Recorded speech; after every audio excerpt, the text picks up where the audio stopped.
예레미야 1장 5절에 이렇게 말씀합니다. 내가 너를 모태에 짓기 전에 알았고 내가 배에서 나오기 전에 너를 성별하였고 너를 여러 나라의 선지자로 세웠노라 하시기로. 하나님께서 예레미야를 선지자로 세웠다라고 하는 거죠. 예레미야의 어떠함이 아니라 예레미야의 가지고 있는 어떤 자격이 아니라 하나님께서 그를 부르시고 그를 구별하셔서 선지자로 세웠다라고 하는 거예요. 그렇게 하나님께서 선지자로 세웠다라고 했을 때 예레미야의 반응은, 우리가 기대하는 예레미야의 반응은 그렇습니다. 하나님 감사합니다. 나를 세워주셨기 때문에 나는 부르심에 합당하게 한번 해보겠습니다 라고 하는 게 아니라 이렇게 말씀합니다. 6절입니다. 내가 이를 때 슬포도소이다 주 여호와여 보소서 나는 아이라 말할 줄을 알지 못하나이다 하니. 슬프다는 거예요. 하나님 보십시오. 나는 아이입니다. 이때 아이는 어린아이를 말합니다. 아이라 말할 줄을 못하나이다. 선지자의 필수 조건은 뭐냐면은 말을 잘해야 돼요. 하나님께서 말씀을 주셨을 때에, 그 마음에 감동을 주셨을 때에 하나님께서 주신 그대로 말을 표현해야 됩니다. 말을 잘해야만 해요. 그런데 예레미야가 보기에 하나님께서 보셨을 때에 나를 선지자로 세워주셨는데 나의 어떠함을 보았을 때에 나는 아이라 말할 줄을 모릅니다.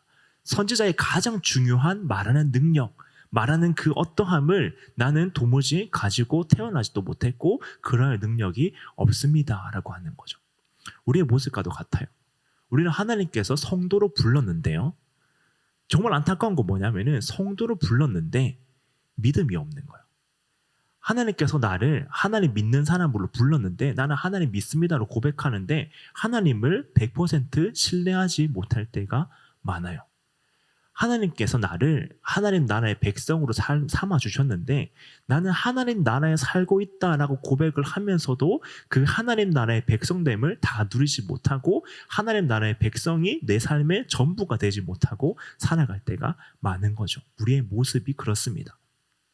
하나님께서 나를 청년으로 부르셨고 청년의 때를 살게 하시는데 나는 이 청년의 때를 하나님 앞에서 어떻게 보내야 되는지를 알지 못하는 거예요. 어떤 사람으로 세워주셨는데 그 상황 가운데서 내가 하나님 보시기에 합당한 모습이 없는 거예요. 그래서 우리의 모습이 그런 거죠. 하나님, 나는 아이라 말할 줄을 모릅니다. 나는 믿음이 부족하여 하나님을 신뢰하지 못할 때가 많습니다. 나는 내 마음 가운데 하나님을 의지하고자 하는 그 마음이 부족하여져서 하나님 나라에 사는 것을 내가 완전한 만족으로 살아가지 못할 때가 많습니다 라고 하는 거죠.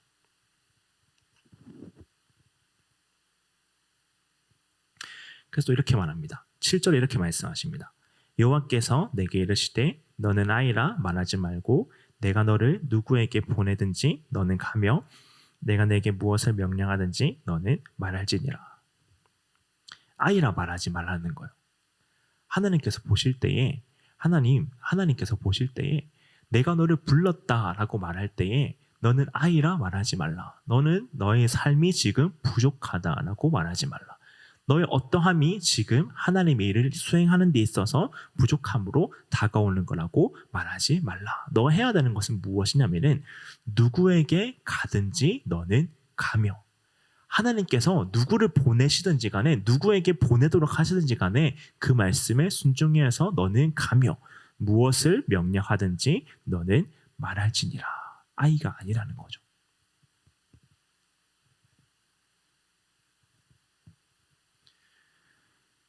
그런데 우리는 끊임없이 아이로 살아갈 때가 많습니다. 그래서 하나님께서 8절에 또 이렇게 말씀하세요. 너는 그들 때문에 두려워하지 말라. 내가 너와 함께하여 너를 구원하리라. 나 여호와의 말이니라 하고. 두려워하지 말라는 거예요. 우리의 삶 가운데 우리를 가장 힘들게 만드는 것은 두려움입니다. 내 삶의 미래가 흔들리는 것 때문에, 나는 그 흔들리는 것 때문에 왜 그것이 나를 힘들게 만드냐면은 나는 그렇게 흔들리다가 끝날까 봐요. 내 삶의 부족함 가운데 그 부족함이 왜 나를 힘들게 하냐면은 나는 그렇게 끊임없이 부족함만 가지고 살아가다가 끝날까 봐요. 세상은 끊임없이 나에게 찾아오는 가장 큰 무기는 나에게 두려움을 줍니다. 너의 약한 그 모습, 그 약한 모습대로 살아가다가 끝날 거다라고 하는 두려움으로 끊임없이 우리의 마음을 자극하며 나아가게 만듭니다. 두려움을 가지고 우리를 무기를 삼아서 끊임없이 우리가 무너질 수밖에 없도록 만드는 거죠. 그래서 우리는 그 마음 가운데 계속해서 고백하는 겁니다. 슬프도소이다 주 여호와여, 하나님께서 나를 아이가 아니다, 하나님께서 나를 부족함이 없다, 하나님께서 나를 구별해 주셨다라고 말했음에도 불구하고 나는 여전히 아이라 말할 줄을 모릅니다. 하나님께서 나를 부르셨는데 그 부르심에 합당하게 살아갈 수 있는 어떠함이 나는 도무지 아무리 생각해도 찾아볼 수가 없다라고 하는 거죠. 그런데 그 가운데 하나님께서 먼저 말씀하신 내용이 있습니다. 5절입니다. 내가 너를 모태에 짓기 전에 알았고 내가 배에서 나오기 전에 너를 성별하였고 너를 여러 나라의 선지자로 세웠노라 하시고, 하나님께서 부족함을 먼저 알고 계셨다라고 하는 거죠. 내가 생각하고 있는 내 부족함보다 하나님께서 이미 그 부족함을 알고 계시고 다 측량하시고 다 계산하시고 하는 말씀이 뭐냐면은 너는 아이라 말하지 말라. 내가 가지고 있는 그 모든 것들을 가지고 부족하다고 생각하지 말고 두려움 가운데 빠져있다라고 생각하지 말고 그 가운데서 하나님만 바라봐야 될 것은 무엇이냐면은 모태에 짓기 전에 내가 너를 알았다.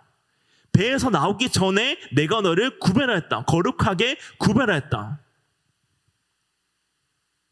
내가 태어날 때 하나님께서 나를 알고 계셨고 내가 살아가고 있는 그 모든 순간 가운데 흔들릴 때에 하나님께서 거기 계셨고 내가 태어나서 걸음을 뗄 때에 하나님께서 그 자리에 이미 나를 바라보고 계셨고 내가 살아가면서 하나님을 인격적으로 만나서 내가 처음 하나님이 하나님입니다라고 고백할 때 하나님께서 그 가운데 우리의 입술 가운데 계셨고 내가 넘어지고 있는 그 순간 가운데 내 넘어짐에 어떠함이 보여져서 나조차도 그것을 인정하지 못하여서 끊임없이 흔들리고 계실 때 하나님께서 먼저 그것을 다 보시고 하나님께서 다 아시고 하나님께서 다 생각하심에도 불구하고 그 모든 것을 다 가지고 계신 하나님이 보셨을 때 나는 아이가 아니라는 거예요. 끊임없이 세상은 너는 아이다, 너는 하나님 나라의 백성인데 믿음이 없다, 너는 하나님 신뢰한다라고 말하면서 100% 신뢰하지 않잖아.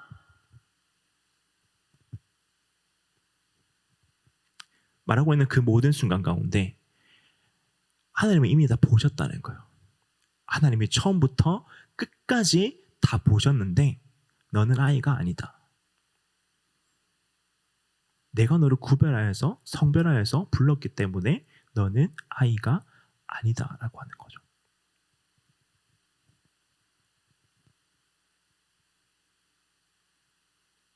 그래서 9절에 이렇게 말씀합니다. 여호와께서 그의 손을 내밀어 내 입에 대시며 여호와께서 내게 이르시되 보라 내가 내 말을 내 입에 두었노라. 아이라 말할 줄은 모르나이다. 말하지 못해도 괜찮다는 거죠. 무엇을 말해야 될지 생각하지 못해도 괜찮다는 거죠. 선지자의 가장 필수 조건이 말하는 능력이 없어도 된다는 거죠. 내가 내 말을 너에게 두었다. 이런 게 많아요.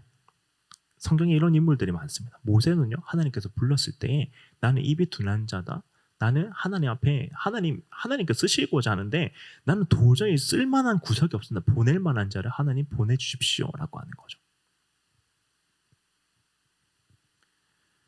하나님께서 불렀을 때 숨은 사람도 있었고요. 하나님께서 부르셨을 때 안 된다고 하는 사람도 있었고요. 걱정하는 사람도 있었고 염려하는 사람도 있었고요. 나를 떠나소서라고 말하는 사람도 있었습니다. 근데 그 모든 사람들 가운데 하나님께서 그 부족함 이미 내가 알고 있다는 거예요. 네가 생각하는 부족함이 얼마나 큰지 두려움이 얼마나 큰지 내가 다 알고 너를 불렀는데 너는 부족하지 않고 두려워하지 않아도 되고 아이가 아니라는 거죠. 우리가 삶을 살아갈 때 정말 힘든 부분이 뭐냐면은 확신이 없어요. 내 삶에 대한 확신이 없는 거죠. 내가 살면서 이렇게 살아갈 수 있을까? 저렇게 살아갈 수 있을까? 내가 꿈꾸고 있는 이 꿈대로 내가 이루어갈 수 있을까라고 하는 확신이 없기 때문에 흔들립니다. 그리고 불확실한 미래를 가지고 끊임없이 세상은 더 우리를 흔듭니다.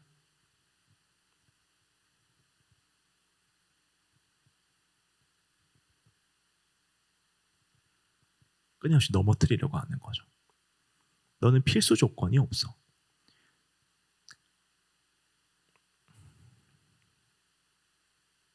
하나님의 자녀라고 부르신 하나님 앞에서 어떠한 그렇게 살아갈 수 있는 필수 조건이 없다라는 거예요.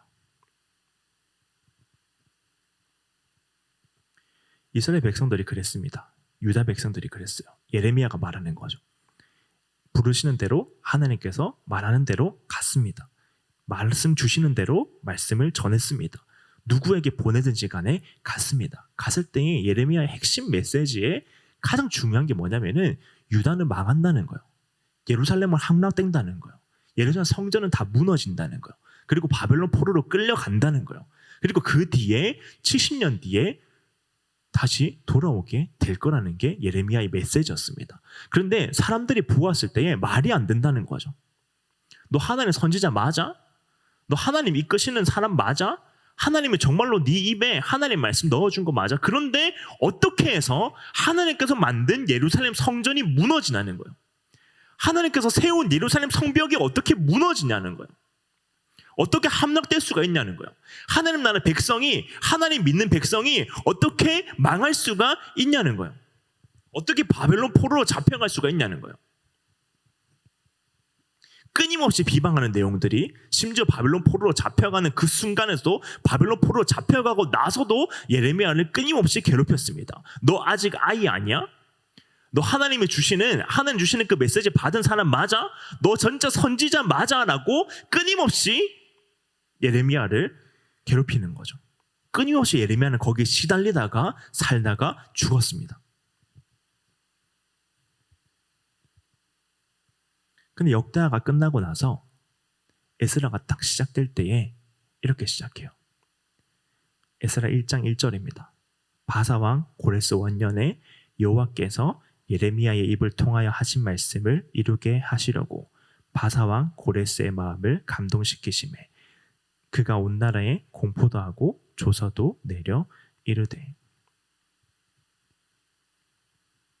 하나님 말대로 되는 거예요.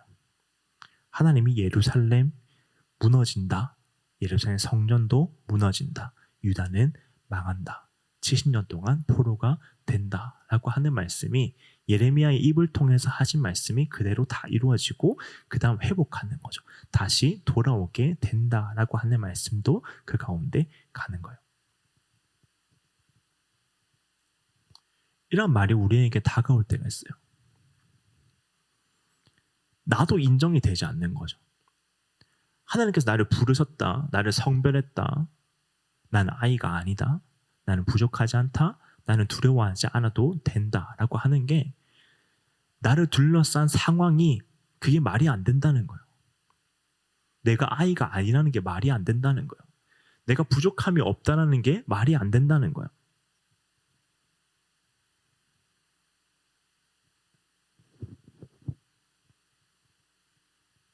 근데 그 가운데 우리가 확신해야 되는 것은 하나님께서 우리를 이끄시고 우리를 사용하신 그 모든 순간들 가운데 지금은 아닐 줄 몰라도, 지금은 아닌 것처럼 보여도, 세상의 모든 상황이 지금은 아니다라고 말하여도, 내가 내 생각 가운데 내 마음조차 지금은 아닌 것 같다. 나는 아닌 것 같다. 나는 못할 것 같다.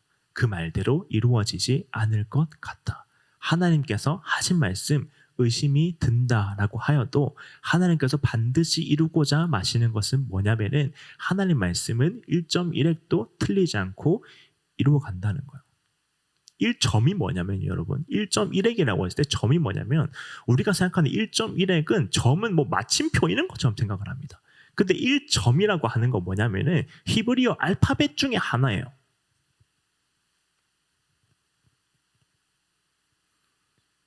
하나 딱 붙이면은 거기에 모음이 발생하게 되는 그 알파벳이요. 점이 하나 더 생기는 알파벳이요. 우리가 한글에서 R을 야로 만드는 것처럼 점이 하나 딱 생기는 거예요. 아주 작은 점. 그냥 말씀 하나가 조금만 바뀌는 것처럼 보여지는 그 아주 작은 점 하나도 하나님께서 이루신다. 획은 뭔지 아세요? 우리는 획이라고 했을 때 그냥 한 줄 더 끄이는 거라고 생각하죠. 그때 획은 뭐라고 말하냐면은 우리가 디귿을 쓸 때 뭐 디귿 여러 가지 방향으로 쓰겠죠. 근데 디귿을 우리가 배운 대로 쓸 때 딴, 따단 이렇게 적잖아요. 그러면 딴 적고 그 다음 딴을 적을 때는 직각으로 딱 떨어집니다. 그 다음에 따단 적을 때는 약간 구부러져요. 그 직각과 구부러짐의 차이요. 가장 디테일하게 이루어진다는 거예요. 하나님의 말씀을 이루실 때 하나님은 그냥 하나님의 말씀하시는 그게 그냥 어느 정도 어느 방향을 따라서 그냥 비슷하게 이루어진다라고 하는 게 아니라 하나님 말씀은 정확하게 이루어지는데 하나님께서 입을 뗀 그 말씀 그대로 이루어진다. 단 하나의 점과 단 하나의 획도 하나님께서 오차로 인정하지 아니하시고 그대로 이루어진다라는 거예요.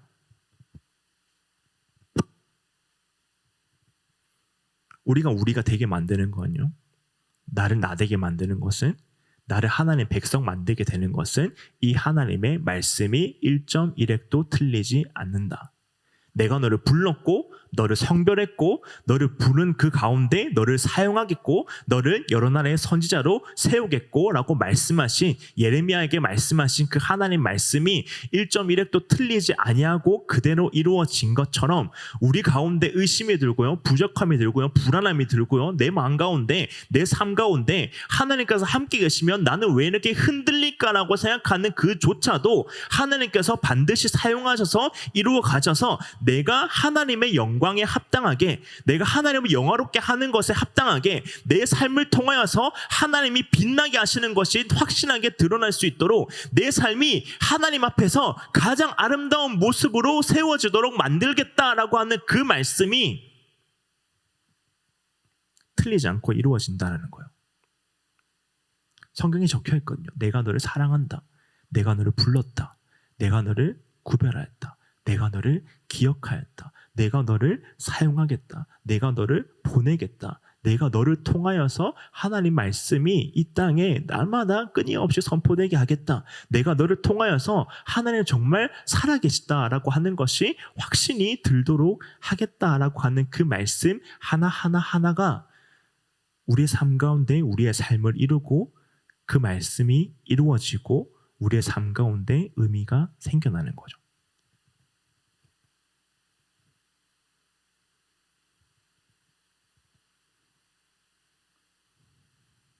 우리 한번 기도할 때에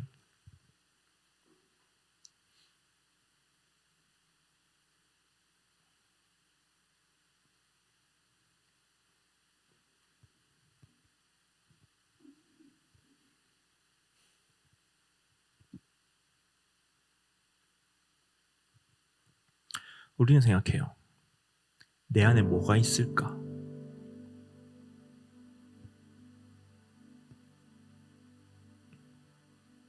어떤 자랑이 있고 어떤 열매가 있고 하나님 쓰실 만한 게 뭐가 있을까? 근데 그게 중요한 게 아니에요. 예레미야가 어떤 능력을 가지고 있었고 말 주변이 화려했고 중요하지 않았습니다. 중요한 건 뭐냐면은 내 안에 뭐가 있느냐가 아니라 하나님께서 뭘 주실 수 있느냐는 거예요.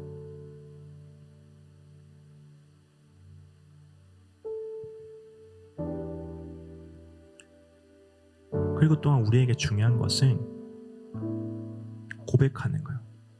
하나님은 하실 수 있습니다.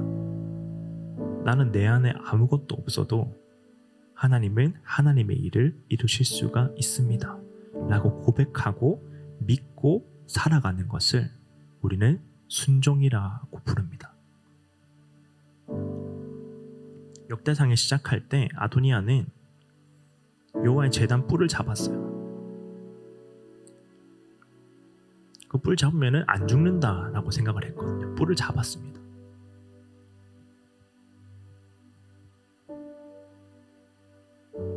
근데 순종은요, 그냥 하나님 제단 뿔 잡는 게 순종이 아니라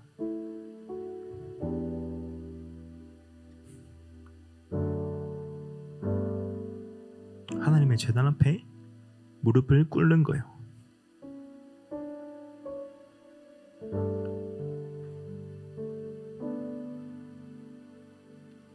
내가 아무것도 아니라는 거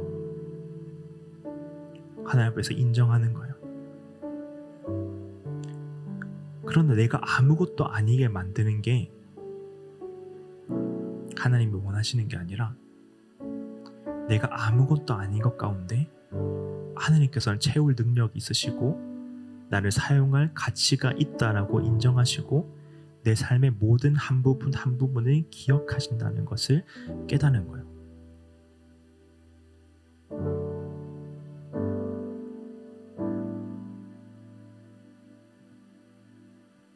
그 가운데 하나님께서 하시는 말씀은 주께서 나와 함께 하심이라.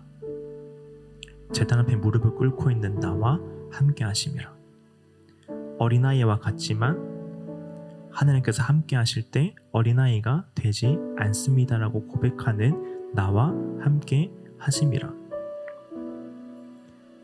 세상 모든 목소리가 나를 틀렸다라고 말해도 하나님 말씀은 틀리지 않았다라고 기억하고 있는 나와 함께 하심이라. 유다 백성들처럼요, 예루살렘 성전 무너지지 않아, 너 하나님 선지자 아니야 라고 하는 말에 굴복당하지 않고 끊임없이 담대하게 하나님 말씀을 전하고 있는 그 사람과 함께 하심이라.